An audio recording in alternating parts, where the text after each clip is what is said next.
Hi, it's Elise here at Bowman Library with a whole new teen book spotlight.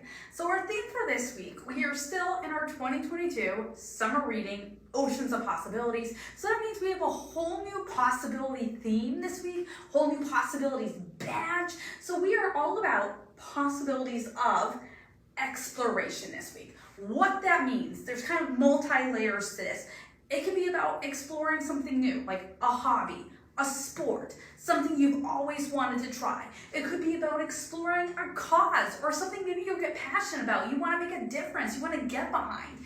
So what I love about this is there's a little bit something for everyone. There's a whole mishmash because what's amazing is we have so many different possibilities of exploration out there that the doors are so wide open that there's something for everyone. And the 6 books we're going to take a look at feature a little bit of some things for all different people. So let's get started.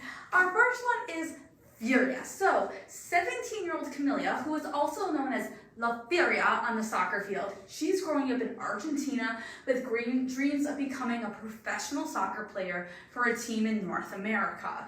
This is a dream, though, that she has to keep secret, because her abusive father doesn't believe that females should be playing sports. It is a male sport, so she can't let her abusive father know. Her strict mother doesn't see it as an acceptable thing for her to do. It's not going to get her really anywhere in life that she needs to be. So she plays in secret on this team. And playing in secret, when her team qualifies for a tournament that's going to be out of the area, she has to realize that she's going to need to start coming clean about what she's doing, what her dreams are, in order for her to fulfill her dreams, because she has to go to this tournament. This tournament, there's going to be scouts there, there's going to be people, colleges that are going to see her play. It could be life-altering. This is so much more than a soccer story. You will follow this journey with Camilla as she follows her dream and she's staying true to herself. Now, I will let you know there is a heavy romance throughout, okay, that does play roles in her decision-making and things like that. So if you like a sports book, you like some romance, but I promise you, it is way more than the romance, though. That's not the only aspect. This realistic sports story will leave you inspired as well as cheering La Furia on as she does what she needs in order to overcome everyone's expectations and to do what she wants to do. This is Furia. Sway with Me. So Arsalan has been raised by his great-grandfather ever since his mother has passed away. He is now 17 years old, though, and his great-grandfather, who goes by Nana, he's turning 100. And Arsalan starts to realize that when Nana passes away, Nana's not going to be there forever, but when Nana passes away, he's going to be truly alone. So he decides he needs to remedy that situation, and the only thing he can think of, especially with his culture, is he decides he needs someone to arrange a marriage for him. So turning to his classmate Venus, he hopes that she will connect him with her stepmother, who is this well-known matchmaker, but Venus offers a trade instead. She thinks there's something she can get out of this. She will help him as long as he agrees to be her dance partner for an upcoming dance competition. Soon, Venus, though, starts to open up Arsalan's social circle, and they start to realize that they have more in common than what they first thought. In this typical rom-com story, you'll be along for the ride as Arsalan and Venus learn about themselves, they learn about each other, while realizing that they do need others in their lives in order for them to reach the completion they need. This is Sway with Me.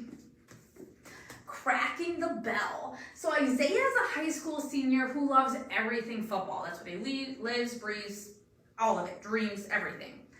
During a game, though, he is knocked out cold on the field. He's diagnosed with a pretty severe concussion. As he recovers from his injury, he cannot play, and he starts to wonder, what would life honestly look like if football was not able to be a part of it? If he keeps playing, he risks permanent brain damage and losing any college scholarship, as, in order for him to go to college, the only way he's really getting there financially is to play football. He needs these scholarships if he's going to go to college. So to go to college, he's going to have to play the game. As he's being pulled in every direction by people with their own agendas, Isaiah needs to make a decision for himself in regard to what he wants. What does he want for his future? And it has to be his decision. This is a football story that is true for many athletes today.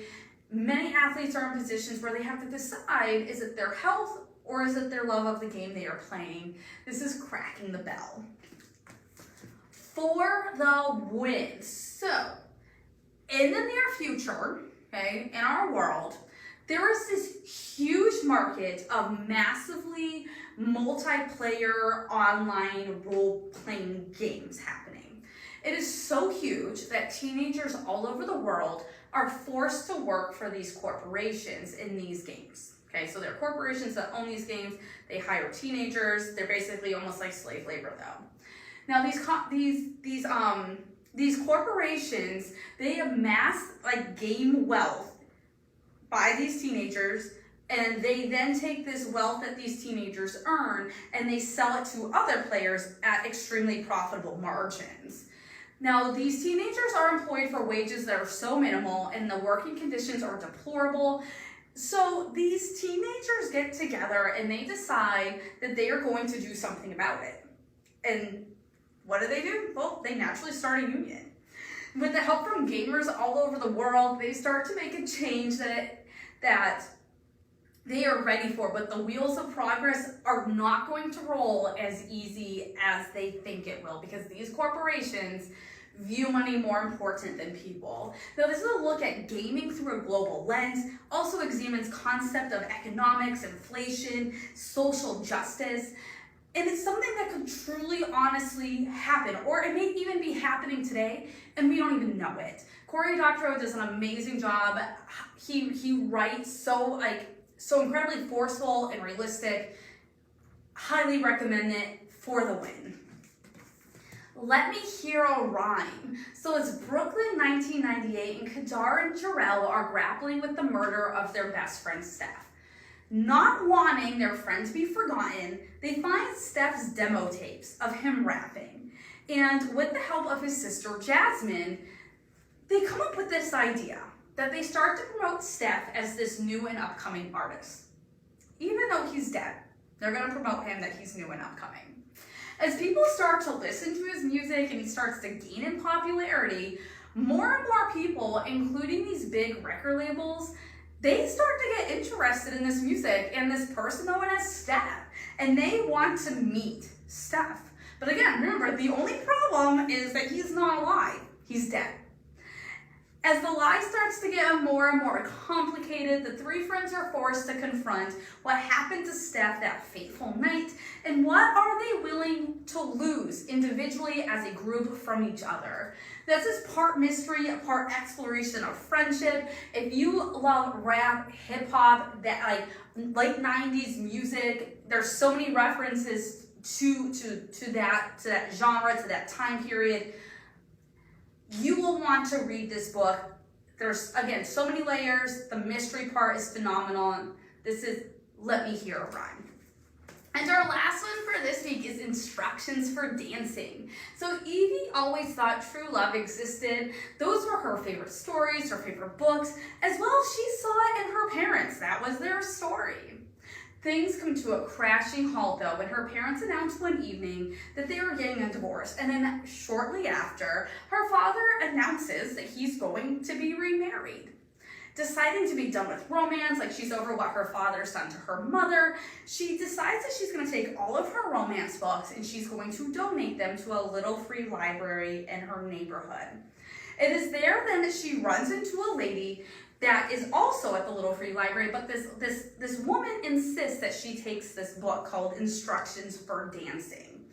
Upon receiving this book, though, strange things start to happen to Evie, and she can see the future when it comes to relationships and if and how they are going to end. Like when she sees two people in a relationship make physical contact, she has this vision and she knows what's going to happen. Now, she wants to be rid of these visions. She didn't ask for them. They are a huge burden, especially when you see your friends and their relationships and what's going to happen to them. So she decides that she's going to bring this book back to the dancing school where it came from. and it is there that her life then changes. If you like a realistic book with some fantasy magic in it, as well as a heavy dose of some ballroom dancing, you'll love this one. If you love romance, if you love books, if you don't mind a sad read, this is Nicola Yoon's newest one. This is Instructions for Dancing. So the 6 books that we have here are all about possibilities of exploration. So I encourage you to come on out, check out one of these, explore something new, maybe something you've been willing to try or you're interested in. Check out one of these, or we have plenty of others here and we can help you find that perfect book that you want to explore this summer. So make sure you're logging into Beanstack, you're tracking the hours you read, the activities you're doing, earn the badges, earn the virtual tickets to enter for the prizes, because believe it or not, as crazy as it is, we are almost done with summer reading. We only have just a few short weeks left, so make sure you are logging everything, getting the tickets, getting the props you deserve for the amazing reading you're doing this summer.